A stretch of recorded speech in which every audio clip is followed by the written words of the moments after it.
Welcome to the Weird and Wonderful channel where folk horror, folk witchcraft and folklore live. Thank you for joining me. Folk horror is a genre steeped in isolation, superstition, and the unsettling presence of something ancient lurking just beyond the edges of modernity.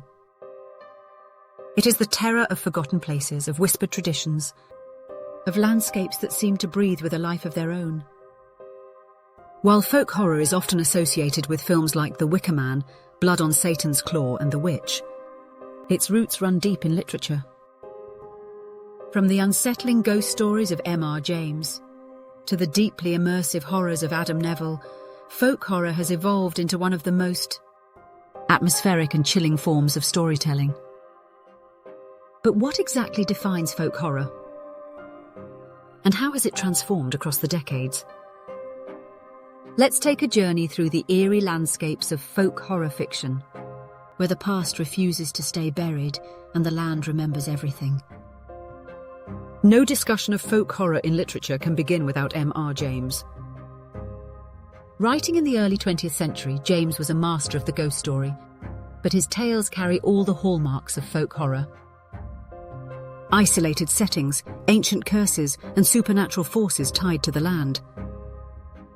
His stories often feature unwitting academics who disturb something they should have left alone, objects with malevolent histories, old manuscripts that should never be read, and landscapes that hide terrible secrets. Consider A Warning to the Curious, where an amateur archaeologist uncovers an ancient Saxon crown buried in the dunes of Seaburg. His discovery awakens a vengeful guardian, a spectral figure who follows him relentlessly. The very landscape becomes an accomplice to his doom. James's work set the stage for rural horror infused with history, folklore, and the sense that the past is never truly dead, it merely waits. Another towering figure in folk horror literature is Arthur Machen, whose stories exude an eerie reverence for the power of the old world. His works explore pagan survivals, mystical landscapes, and eldritch horrors hidden in the British countryside. His novella The Great God Pan is a deeply unsettling exploration of forbidden knowledge and ancient forces. The story suggests that lurking behind the facade of civilized society are things beyond human comprehension, something primeval, monstrous, and still present. Machen's work has influenced countless writers, particularly in his belief that the land itself is a conduit for dark, ancient energies, a theme that will only grow stronger in modern folk horror. The rise of 20th century folk horror, from Shirley Jackson to Thomas Tryon. Folk horror isn't exclusive to the British Isles.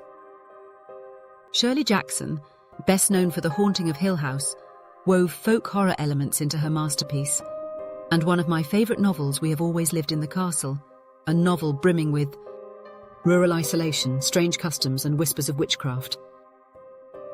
Similarly, Thomas Tryon's Harvest Home is one of the most unsettling examples of American folk horror, depicting a town ruled by ancient fertility rites and secret traditions that outsiders must never disrupt. Both authors took folk horror in a new direction, shifting the horror from supernatural forces to the hidden darkness of human traditions and beliefs. The modern revival with Adam Nevill and Andrew Michael Hurley. In recent years, folk horror has seen a resurgence in literature, with authors crafting tales that embrace the unsettling power of landscape and folklore. Adam Nevill's The Ritual is a harrowing journey into pagan horrors, as four friends hiking in a Scandinavian forest find themselves stalked by an ancient godlike entity. Nature itself is the enemy, oppressive and unknowable. Neville's The Reddening leans even further into folk horror, with its coastal landscapes, prehistoric cults, and the notion that some horrors have existed since before recorded history. Meanwhile, Andrew Michael Hurley's The Loney delivers a slow-burning dread, using the bleak British coastline and Catholic superstition to weave a tale of ritual and devotion gone horribly wrong. What makes folk horror so effective? What is it about folk horror that chills us so deeply? Perhaps it is because it challenges our sense of safety. Cities may be filled with crime and chaos, but they are still places of modernity, of logic, of control. In contrast, folk horror strips away that comfort. It reminds us that there are places older than history, where forgotten gods still wait, where the land holds grudges, and where the past is never truly gone. Whether it's M.R. James' vengeful spirits, Arthur Machen's ancient deities, or Adam Neville's primeval horrors, folk horror endures because it taps into something primal. The fear that we are intruding on something vast, powerful, and utterly indifferent to our existence. Folk horror is not just about the supernatural. It is about the weight of history, the dangers of forgotten knowledge, and the unsettling realization that the world is older, darker, and stranger than we ever imagined.